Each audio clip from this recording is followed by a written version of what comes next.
Namaskar. Hello and welcome to P Guru's channel. I'm your host Sri Iyer. Joining me today is Sriram Seshadri. Unfortunately, because of some travel constraints, we could not bring this to you live yesterday evening. So we are making up for it by having him now. Let's welcome Sriram Seshadri. This is a very compelling session. A lot of new perspectives on Annamalai's Padayatra, BJP's future in Tamil Nadu, how it can set its own future, and a lot more. But before all that, please like this video, and if you have not already subscribed to our channel, please consider doing so. You can also be a member of our channel. You will start seeing more benefits, I promise. And now let's welcome Sriram Seshadri. Namaskaram, sir. How are you?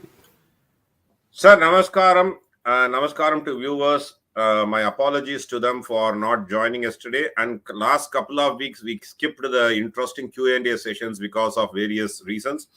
Now I am back. Yes, indeed. And we will take all your questions today. Now, let's first jump headlong into Annamalai's Padayatra. But before that, my book is being released tomorrow in Bengaluru in Hotel Ajanta. And this is at 12:15 p.m. The book will be received by Dr. Subramanian Swamy, Dr. M.R. Venkatesh, Sri T.R. Ramesh, Dr. Ashirvadam Achari, Nikun Shah, and many other luminaries of Vishwa Hindu Parishad. And I and Jagdish Shetty would love to have your presence at 12:15 p.m. at Hotel Ajanta in MG Road, Bengaluru. This is an open session for everybody. We have a special running wherein if you buy 2 copies, you will get them for 500 rupees. A good, nice incentive. I'm going to just run a quick teaser at this point of time before we jump into the program. Okay, before that,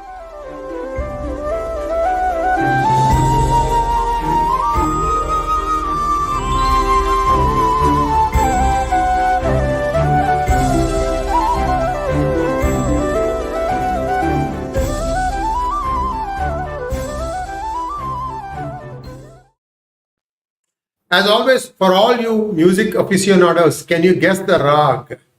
And the first one to give the rag correctly, I will publish their name. Now, let's move on to the topic of the day, Annamalai's Padayatra. Okay, this is the details. This is the book launch details, and it's at 12:15 p.m. tomorrow. I hope to see you all there and make it a grand success. Thank you very much. And now let's welcome Sriram Seshadri ji. Sriram ji, namaskaram and welcome to P Guru's channel. Annamalai's phase 1 Padayatra is finished. And to set the tone here, I'm going to show a quick video. And I know we are kind of going through a lot of things before we come to the crux of the point, but there is so much to share. Let's take a look at the video wherein this happened in Kallakurichi or Kallidakurichi, Tirunelveli district. Let me put it that way. Yeah. So let's take a look at the video.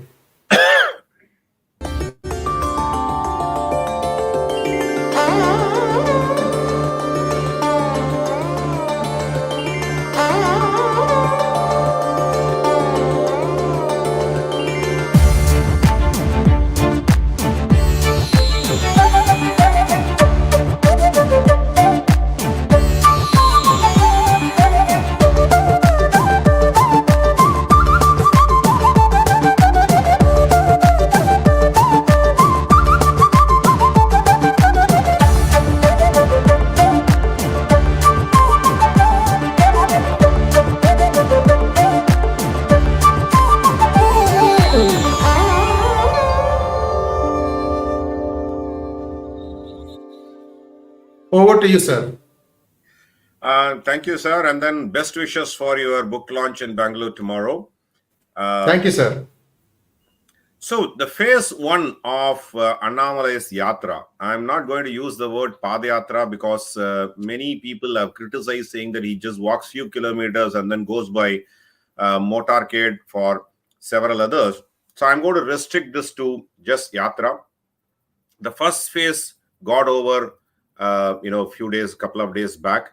And I think what an overwhelming response that BJP as such has got, not just Annamalai, but BJP as such has got in this Yatra.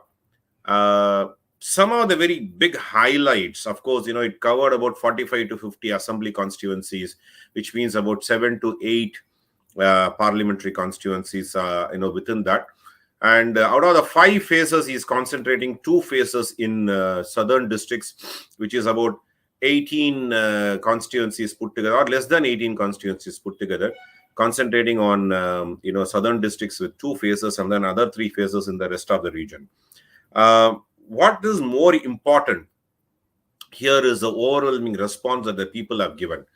Not just the response, and they strongly believe that Annamalai can make a change in their life, whatever small little change that one can think of. They believe that.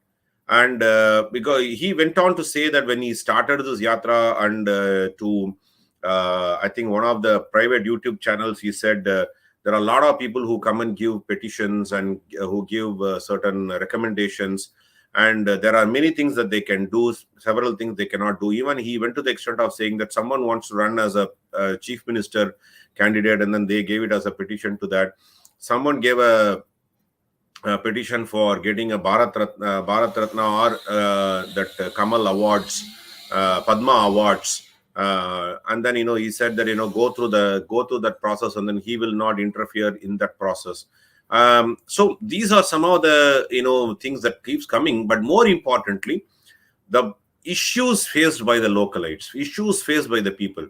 And he mentioned that not being in the government, especially in the state, and then being in the government at the center, probably all the issues cannot be sorted out by him.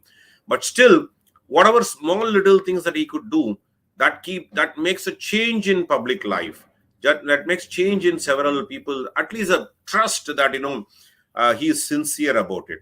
Except one petition that was found on the road, which also could not have been a mistake of Annamalai or his team, but that was the only thing that got propagated by the media. And I even doubted that people could actually give a petition, and then after he walks, put the petition down on the road, and then start projecting this as a planted one. Also, I still maintain that possibility do exist.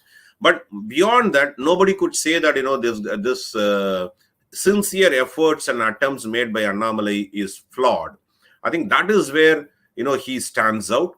And people normally say that, the Kanyakumari district where BJP is strong, Hindutva, the Sangh Parivar is strong, so you are doing a show of strength in those areas.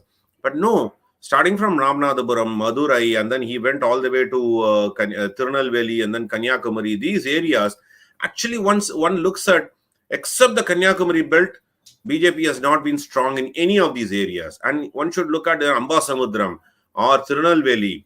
And these are the areas where people throng to listen to him, and then people meet him, several walks of life, several people involved in several trade or business or profession or their work, and then they just meet him.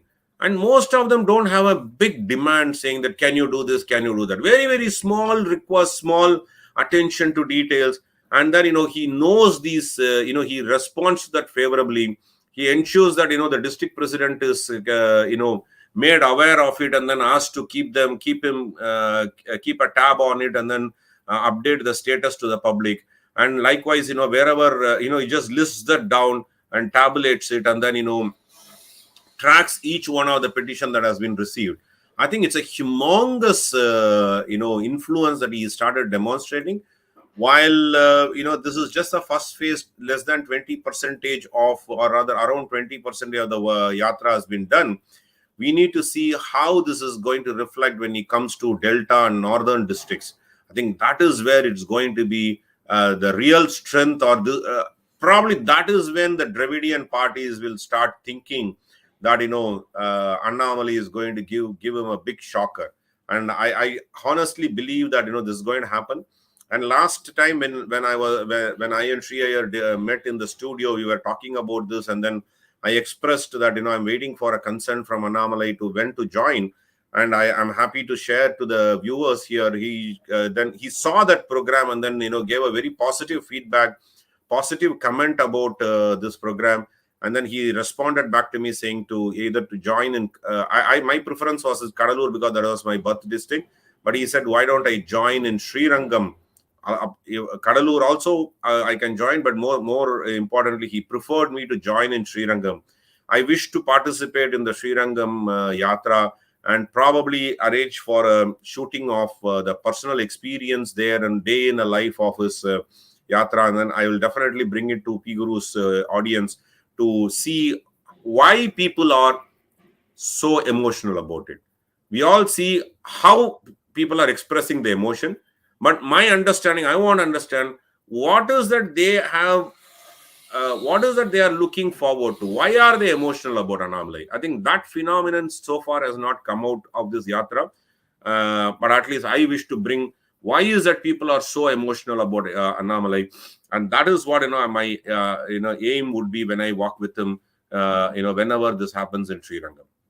Over to you, sir. Absolutely, Sriramji. We are standing by. We will be happy to take this thing and run with it. And in fact, what better honor for BJP, what better honor for P Gurus than to be able to, bring this thing live. And today in the life of Annamalai is going to be a fantastic topic. So viewers, do support us. And then first of all, like this video. We have got 500 people who have joined, and I'm looking at the like count. It's only 150, 1 in 3. Come on now, how hard is it to like this video? Please do that. And now let's take a quick look at this particular video. I wanted to talk a little bit about it. Viewers, I don't know how many people you saw, but there was a lady who was trying to give Annamalai a Purna Kumbham. A Purna Kumbham is a vessel, a pot-like vessel, copper usually, copper or alloy, and then you put a nariyal on top, and it is a full. Purna means full, and that is a mark of respect for somebody, a dignitary visiting your village, your home. This is not done for, informal occasions, done for very formal occasions.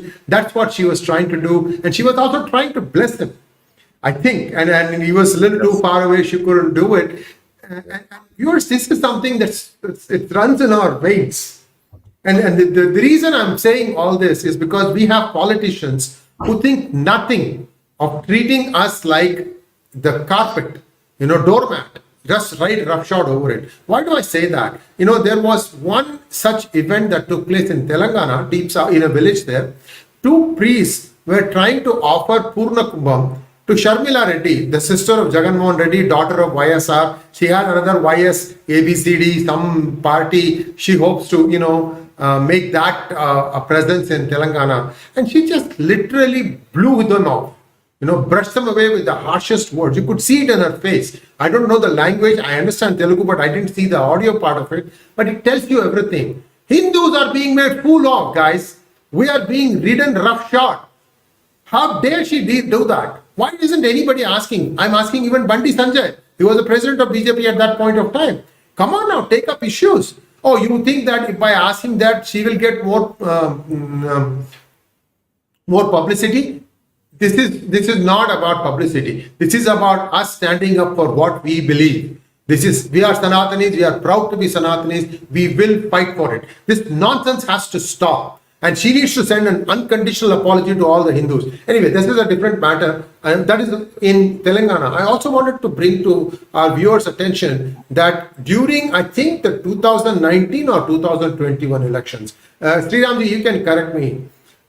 Stalin went to a temple and Srirangam. Oh wow, this is right up your creek. And there is a Shiva temple because I see him putting a vibhuti there. So Srirangam is a city of temples, just like Kanchipuram. You get Shiva temples, you get Vishnu temples, you may get other temples also. My point here is the moment he put it, he just immediately erased it. The point I'm trying to make is I'm wearing the vibhuti because I'm proud of it. I'm a proud Sanatani. So is Sriram Seshadri ji. He's wearing the Namam. And why do you want to go and vote for this guy? Yeah. Just because some jackass gives you 2,000 rupees, you want to go and vote for that person? He's riding roughshod on your religion. Anyway, this is my 2 cents, sir. Let's take the next point. What are the takeaways from this trip? What do you think Annamalai came away with, like positives and work to be done? So positives for definitely whatever I gathered from, and then I spoke to several of the organizers, and then even some conversations with Annamalai, exchanged some of the messages. The positives definitely is a connect with the people. All along, at least, he had toured, he has done, sort of public meetings where he was at a distance. But here he was able to connect to public by walking to them, shaking hands with them, and, having a chai on the roadside shop, having a juice on the roadside shop, and then visiting beneficiaries of central government schemes, where he expressed that 2019 Modi was not celebrated in Tamil Nadu, and 2024 election, he wants to ensure that Modi is celebrated in Tamil Nadu. I think that was a theme with which he went, and then everywhere where he talked about Modi schemes and then what he has done, what has Modi achieved in the last 10 years for India, and specifically to Tamil Nadu. That's where he just brought out people whom he met, especially those who have received the benefits or from the central government schemes. The second aspect is he had started, revealing the hypocrisies and multi-faces of DMK. In one of the, place when NEET issue was happening, he showed Arkad Veerasamy having an interview with one of the journalists, where he talked about how they sell the medical college selection list to private medical colleges, and then where he receives donation. These are all blatantly expressed events by the responsible ministers, how they collect money from medical college owners, and he just exposed their double standards, exposed their hypocrisies, and that is what he did in the another one. And third important message that he probably would have got is the real-time experience of what people want. I think that is what what are people looking for from a leader. I think that is what he would have experienced in the last 21 days of his yatra, the first phase of yatra, where he visited, met several walks of life. Lot of things to be done, in my opinion. There are social media coverages that are coming out, where initially they have not been publishing the schedule of it, and then later on, even I pointed out in Twitter saying that where is the schedule of daily schedule that is coming out, and few days it came, after that it just died down. And the social media coverage could have been much more stronger, because media coverage is there, but social media snippets, that 30 seconds or 1.5 minute snippets of important events that is happening, that is coming out definitely, but still these has to come from authentic sources, and multiple sharings have to happen, and then it has to be bombarded and be in limelight. I think trending, that also is an important aspect, doing and hashtagging trending. There are a lot of strategies that one can adopt, and I'm not just restricting it to YouTube, Twitter or Facebook or Instagram or YouTube Shorts. Many ways of strategies one should adopt. I think that is where this team has to relook into their strategy when they walk into the second phase. Nothing is lost. Even the first phase snippets, whatever had been recorded, should come out. Conversations, what conversation he has with the common public, and highlights of that should come out. Otherwise, what we see is with the background music, some events like even the one that you shared, Sri Ayarji, that in this program, that is more of what do you call with the background music and event celebration, but conversation that he is striking with the common public. Some of the important things that has to come out. I've actually told the organizers that some of these highlights had to come out. That is when people will know. I was talking about why are people so attracted to Annamalai. Some of these would come out of it. I think they should start doing that. Most importantly, the constituencies that he visited, districts that he visited, the cadres or the other office bearers should swing into action. They cannot just that, okay, my event is done, Ramanathapuram district is done, Tirunelveli is done, Kanyakumari is done, okay, my event is done, so I will relax. Actually, their work starts now, and whether Annamalai will be able to keep a tab on it or not, he has to make them accountable. He has to make the general secretaries who are in charge of that, state secretaries who are in charge of that areas, make them accountable to ensure that the connect with the public stays longer. Just not a one-time event. It has to stay longer than this one-time event. So I think that is where the success of this yatra will reflect in electoral politics only if you maintain this connect continuously. If that doesn't happen, then people will forget after a week or so. They will forget. They will remember, I met Annamalai, that's all, but they are not going to vote for you. I think that is where he has to ensure this. Hopefully he will do it. Hopefully at least, he will start doing this at least from now onwards. The office bearers also should think in that line. I think those are the positives and improvements that I see, Sri. So now let's take a look at the latest India Today poll that was released just 2 days ago. And that one gives all the seats to DMK, 39 in Tamil Nadu. And one on Pondicherry, let's leave it aside for the moment. Somehow it seems a little unreal to me how scientific it was. You are a psephologist, you know the situation on the ground. We've seen a tremendous amount of response. Day after day, a lakh people all gathering on their own, on their time, on their dime, as we call it in the United States, to come and see him and to, express his support for him. Surely there must be some movement, some tectonic movement on the ground. Your thoughts, sir? See, definitely there is a anti-incumbency anger against DMK. No one can deny that. There is a significant amount of traction towards Annamalai in these areas where he conducted this yatra and even other parts of the state. But what is lacking now? While I don't subscribe to India Today's poll that 50% vote share is for DMK plus combined, to some extent qualitatively I'm tending to agree with them, because DMK has kept that alliance intact, right? The dots alliance that we call across the nation in Tamil Nadu has not been just a dot alone, dots coming together. They have been together for quite some time, at least for last 7 years they have been together. And then there may be a little bit of murmuring here and there, and then dissatisfaction here and there, but there's no huge amount of crack in the relationship. I think that is what is a success of Stalin, who has been maintaining this alliance intact for so long, continues to maintain it even for 2024 election as we speak now, as we speak today. But on the contrary, on the other side, nobody knows who is going to be in alliance.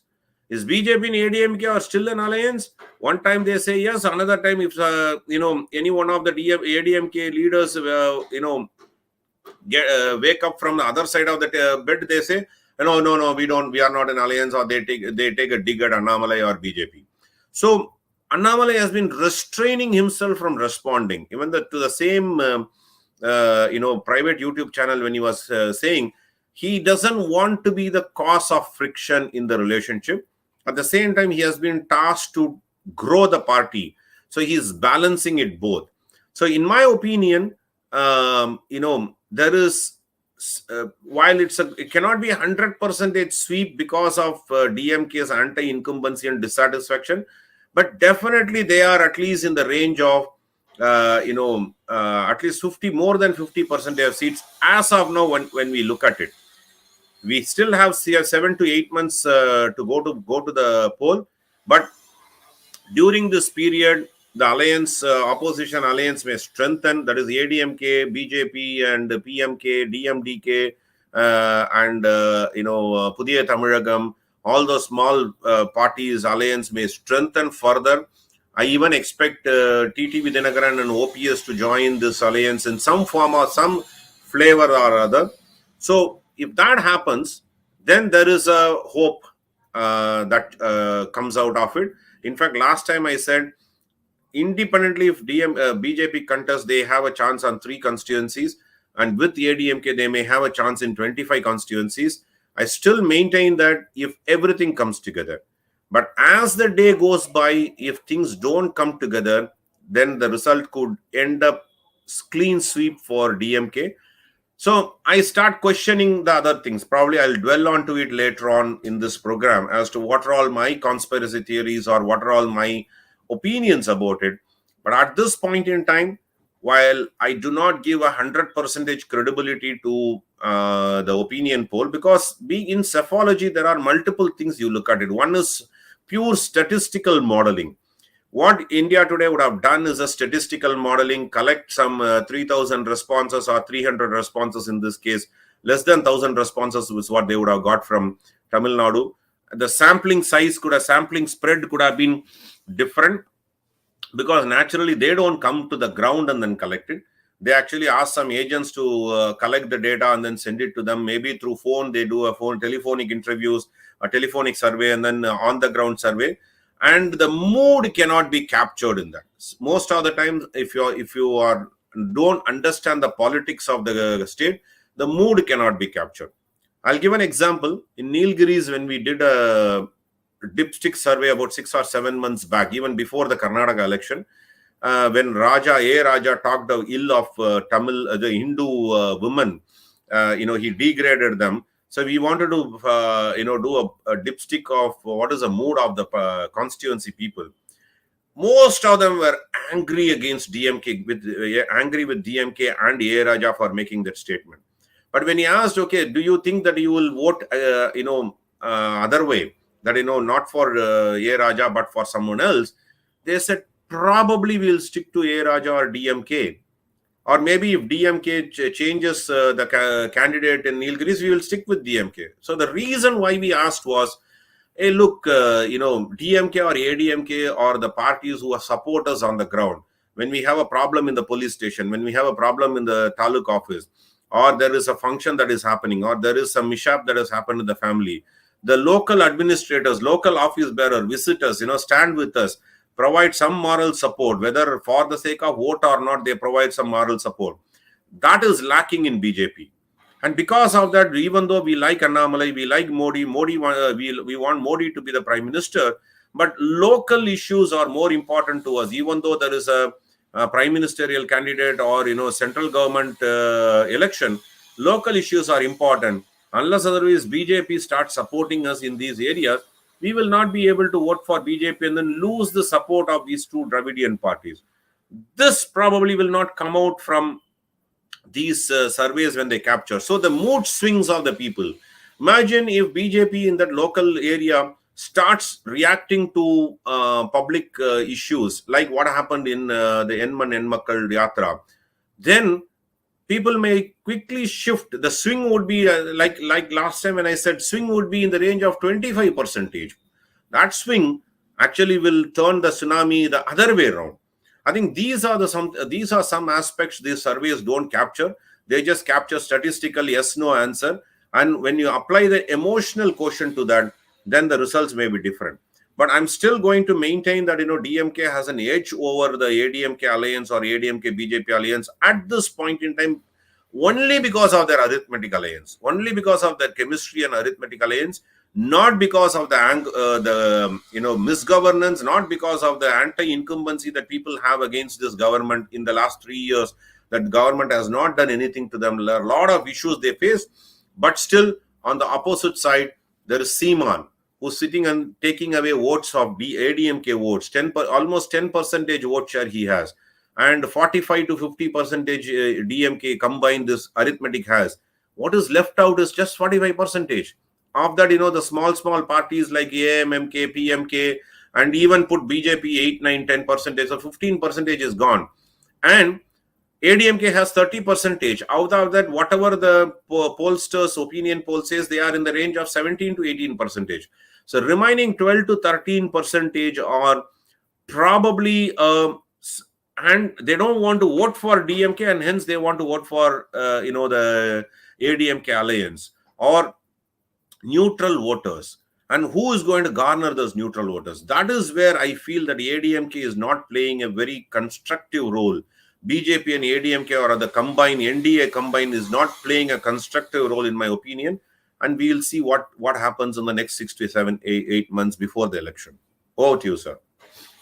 Thank you so much, Sriram. And we're going to come back to this alliance thing in just a moment. But first, let us take a quick look at the Madras High Court ruling about all the decisions that were passed by the EPS faction of ADMK. Is there some sort of a anointment that you are the legal ADMK by the Madras High Court? Your thoughts, sir? Absolutely. Of course, there has been a legal clearance already done almost like a year back, just almost near the E-Road elections that happened. That ADMK under the leadership of Edappadi K. Palaniswamy is the faction that gets the symbol and the party and the flag. I think that is the anointment of EPS as the de facto undisputed leader of ADMK, de facto undisputed general secretary of ADMK. So court has stood by that. Election Commission, based on whatever the verdict that point in time, they awarded the symbol and the flag and party to Edappadi Palaniswamy. Of course, with a rider saying that if court reverses or changes the decision, they will also be entitled to change the decision. So until such time, that is the de facto position. Now, then they went to Supreme Court. So first, the opposition camp under OPS and others tried two ways. One is convening the General Council itself was unlawful, illegal. So that up to Supreme Court they went, and then Supreme Court ruled that saying convening the General Council all legal and within the rights of the tenets and ADMK's constitution. And then they went back second because they wanted to delay this. Even OPS and others knew that this was coming, but they wanted to delay this till the general elections are coming. So they went and filed a petition saying that resolutions passed in this General Council are not valid. And now the two-member bench has already come out very clearly dismissing the petitions. They have not ruled in favor, just not ruled in favor of EPS, but also dismissed the petitions of OPS and others. And where they have said very clearly that the resolutions passed in the General Council are valid and legal. So what that means is Edappadi becomes an undisputed General Secretary and leader of ADMK. OPS was ousted from ADMK, so he cannot use the party symbol, he cannot use a party flag in his car any longer. That will be highly illegal. Of course, he has a legal route to go and appeal against Madras High Court order in Supreme Court. But in my opinion, that is only another delaying tactics. But in my opinion, court is going to stand with that, because based on constitution of ADMK, the General Council is all powerful. If the General Council assembly, whenever the meeting happened, that is lawful, then nothing can change the resolution that has been passed in that. So yes, Sri ARG, EPS becomes the General Secretary and undisputed leader of ADMK at this point in time. Now, let's get back to the coalition politics. And right. India today is giving a harbinger of what could happen if this coalition of BJP and ADMK continues. Sriram Seshadri ji, I want to draw your attention to the recent by-election that took place in E-Road, where the ADMK lost heavily. It's a different matter that DMK practically cornered the electorate, which is illegal. Why did they not complain? It was the ADMK candidate who was contesting. Why did they not do dharna? Why did they not do hartal? Why did they not do complaint to chief election officer and say that, look, first of all, a lot of money exchange hands. The numbers are as high as 1,600 crores for just that one assembly constituency. It may not be that. It sounds too high. But the point I'm trying to make is they actually took people away from their homes, housed them in schools, in theaters, in auditoriums. And ADMK didn't complain at all. And the only thing I saw was after they lost, EPS was complaining in an obtuse fashion, and I don't know who he was taking pot shots at. Decipher this, unpack it for us, because there are comments now in this conversation that these two are secret Pangalis, meaning like Samdi. Please go ahead, sir. See, more and more as we talk and as events unfold, Sri ARG, I come to a conclusion that ADMK and DMK are in a tacit understanding. I would not just say between the two parties, but between the two leaders, EPS and Stalin, probably would have come to a tacit understanding, in my opinion. In Erode by-election, Edapadi, actually, it is a backyard of Edapadi. It's just his own constituency. He lives in Edapadi, and then Erode is just a backyard of Edapadi. So as a place, and they lost miserably. Okay, any by-election, normally the ruling combine will win. But imagine in 2018-19, when the local body election happened, the same logic should have applied. Instead, ADMK lost almost 55% of the local body election conducted that time when ADMK was ruling combined. And sorry, I think it happened after 2019, if I'm not wrong.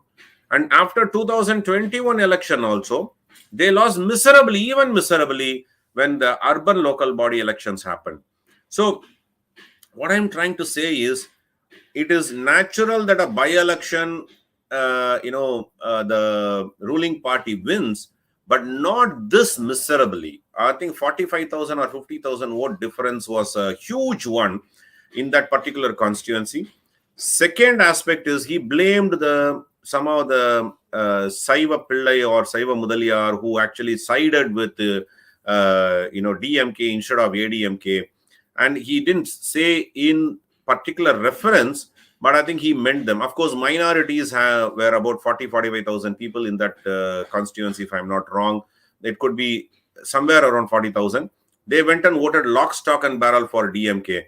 And then he said, because we aligned with BJP, we were in truck with BJP, all the minorities went and voted for DMK alliance, or rather EVK Silangovan, who was a Congress contestant. And because of that, we lost. All lame excuses. He should have actually fought back, and then like Sriyaji, like you said, they should have made a dharna, they should have filed a court case, they should have, even before the election happened, they should have gone to the court and then say, these are the malpractices happening, and then, DMK would have done that. DMK would have done that at the lower court, high court, Supreme Court, everywhere they would have done, and then trying to create this ruckus. But in my opinion, yes, sir. Sriramji, these people did not have to lift their little finger. There were many channels covering it. Women were telling how they have been cornered. Exactly. They had all the evidences. All they should have done is, made them into a legal evidences in the court of law, and then, they should have actually created a ruckus out of it. But somehow they didn't do that. Okay, the second aspect is, I want to compare the Edapadi Palaniswamy with Jayalalitha. For some reason, probably Edapadi thinks that he is larger than Jayalalitha in some context or other. So I want to contextualize this particular phenomenon. 1996, we all know in Tamil Nadu, 91-96 was a ADMK government, was the most unpopular government ever in Tamil Nadu, because of the adopted child, Jayalalitha's adopted child marriage and all those happened, extravaganza. People got so irritated, and then they voted them out of power. Not just Jayalalitha lost her constituency too. She didn't win it. If I'm not wrong, I think she also lost her constituency, if I'm not wrong. The second aspect is,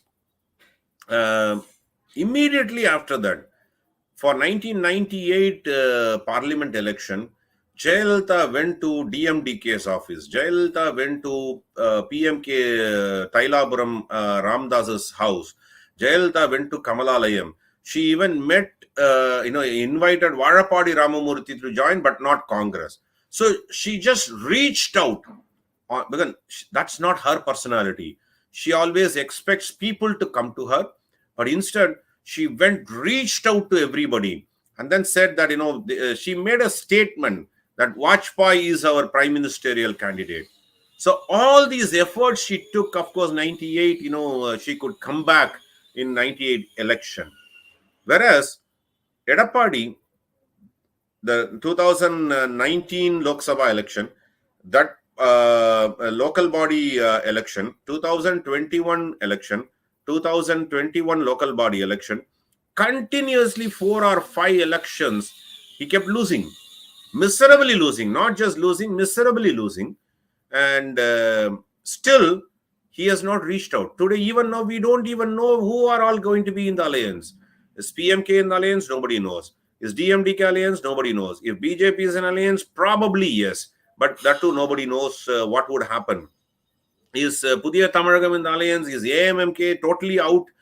Everything is still in a smoky situation. Nobody knows what is the reality, what is going to happen. It's not etched in stone, at least for 2024, unlike the DMK alliance. This is where, Sriram, I tend to agree that probably if this situation continues, DMK may sweep even with a 40% vote share. Forget about 50% vote share. This is a fractured alliance, opposition alliance. DMK combined alliance, even with a 40% vote share, they will be sweeping the elections in 2024. This gives me, and Edappadi so far has not made an official proclamation that Modi is our prime ministerial candidate. We want to work to bring Modi back to power. He has not made that claim. Of course, the second line leaders are talking about it in the press conference or in supporters of ADMK in TV debates, and some of the journalists who are close to EPS says that Edappadi confided with them, saying that Modi is the prime minister, they want to work towards it. All those bullshits. But so far, Edappadi himself has not made a proclamation saying that 2024 Modi is our prime minister. I think that tells a lot of message, sir. That tells a lot of message that are Stalin and Edappadi in hand in glove, tacit understanding. Let me align with BJP and then ruin their chances of winning in 2024. Collateral damage may be that ADMK may not win significantly, maybe 3 or 5 seats less than that, but by which we will eliminate BJP, which is rising under the leadership of Annamalai. Now that as we speak, 3 years of his position is done, 1 term of Annamalai as a president of Tamil Nadu is completed. Maybe by 2026, the second term also would be done. So normally it is a practice beyond 2 terms, they don't extend the same leader again and again. There may be exception. I'm not saying that it never happened. There may be exception. But the rising of the BJP cadres, rising of public opinion will peak and level in 2024. And by then, kill that. Then, BJP goes out of competition, and 2 Dravidian parties would be in competition subsequent to that. So maybe this is the game plan Edappadi is trying to play. Collateral damage could be because he may gain a few things by becoming getting few seats on NDA for NDA, but NDA doesn't need ADMK support to form the government as we see in 2024. So he will not be a kingmaker. So when he's not a kingmaker, at least take this time and effort to kill the rising of BJP. I think that is what I see more and more from whatever Edappadi's behavior and then ADMK's behavior. I see that as there is a tacit understanding, if not with Stalin, at least amongst ADMK, let us take a resolve to stop BJP from growing. And if this is the reason, and I think through your program, Sriram, I am actually communicating to Amit Shah ji and Nadda ji through this program. In fact, I will ensure that it reaches them too, that they should actually take an informed decision now. They may be in some sort of a compulsion, thinking that 5 to 10 or 15 MPs from Tamil Nadu may help them. But in my opinion, if the opinion polls hold good, say for a moment, let us assume that whatever the opinion polls hold good, with alliance in BJP and ADMK alliance going to get 0 seats, without alliance, BJP is going to get 0 seats. Why the hell you should be in an alliance? At least show your strength, right? That is my hypothesis. I think both Amit Shah and Nadda should look this possibility, probably get into their own assessment of the ground scenario, look at their possibility, and then make a decision. I think, somewhere they are making a huge blunder.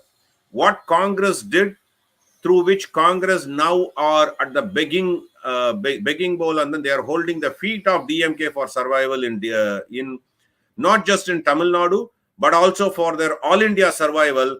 They are just holding steadfast the feet of DMK, because otherwise they will not cross their 54, dream of crossing that 54 to become a single largest party or leader of opposition. So likewise, BJP will be dumped by Edappadi by 2026. I have nothing against Edappadi, I have nothing against ADMK, but is BJP seeing a conspiracy here? I think that is what I just want to create this thinking in their mind, so that if they start looking at that angle, probably something could emerge. I think that's what I want to say, Shriyarji, on this. Thank you so much, sir. And before we go to questions, I want to give you one hypothetical. Keep talking, keep talking, keep talking. And at some point of time, you just give up saying that the seat adjustments could not be arrived at. How far before the elections will that point be reached, so that BJP still has time to tweak its messaging, to say that, oh, well, we decided to go alone because the other side did not agree, and that effectively message to the people, we are your best choice, your guess, sir. Sir, ideally, we crossed that time. In my opinion, BJP needed 1 year to set the narrative and then build the ground force. Because whether one likes it or not, DMK and ADMK has been doing the booth level politics for ages. And BJP probably is not that strong in booth level politics across all constituencies, maybe 5 to 10 constituencies they can. I'm okay. Let them concentrate on that winnable 8 to 10, or where they can make a big mark. Like, last time we talked about 11 constituencies. Let them concentrate on that 11 constituencies, create the booth level management, create the booth level politics, and then maybe contested seats they can talk about 20% of vote share. See, let's look at that. I've been saying from November or even earlier to the 2022 onwards, ADMK is slowly getting to sub 20% vote share from their 27-28%. That's a reality today. All the pollsters are saying 17 to 17.5%. I have been saying this for last 1.5 years. And that is where the reality is standing today.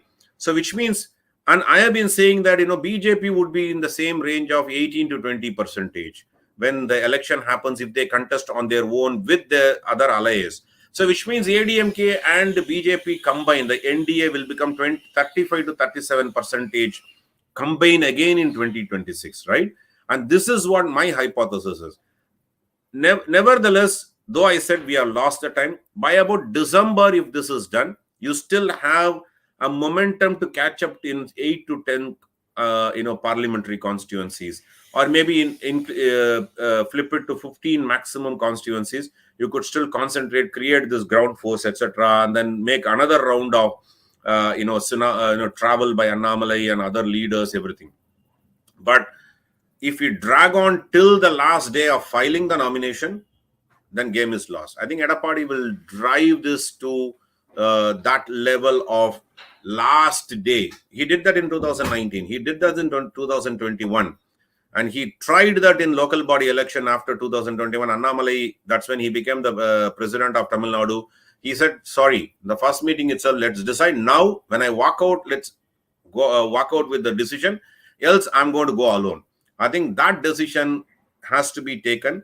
But somewhere, I see that, December 5-state election would be the threshold time when central BJP team will try to take this decision. Currently, we see that Chhattisgarh is churning back to BJP support. 37 to 41, 35 to 41 seats is what they are predicting. 45 is the number. Of course, Congress is still in the pole position. But from a very miserable 15 seats to 41 seats, they are at least 35 minimum is gaining 20 additional seats because of Ajit Jogi's demise. BJP is, resurrecting itself in Chhattisgarh. Madhya Pradesh already, 6 months back, if someone asks, when people ask me, I say 50-50 chance. Now I put it as 65-35 for BJP Congress. Rajasthan, I would say 80-20 for BJP Congress. So if this happens, then BJP will be much more bolder in avoiding ADMK. if that happens, right? I think that is where the dilemma of central leadership, in my opinion. I think December would be a next call of action, Sri ARG. Hope that answers. Thank you so much, sir. And we don't have a lot of time for questions. We're just going to take one or possibly two. If you could limit your answers to 1 minute each, sir, that'll be great. Sure. Balaji KR wants to know, will Modi divide states like Tamil Nadu, Maharashtra, Karnataka to smaller parts to cut down family 20 as they hold too much economic power? The whole state GDP will fall into one family, leading to massive corruption. Balaji KR, at this point in time, I don't think he will do that, at least not in 2026. Maybe 2026, when the delimitation exercise happens, they may have a deeper look into it. Tamil Nadu definitely calls for probably 2 states, looking at the size of other states, if I look at.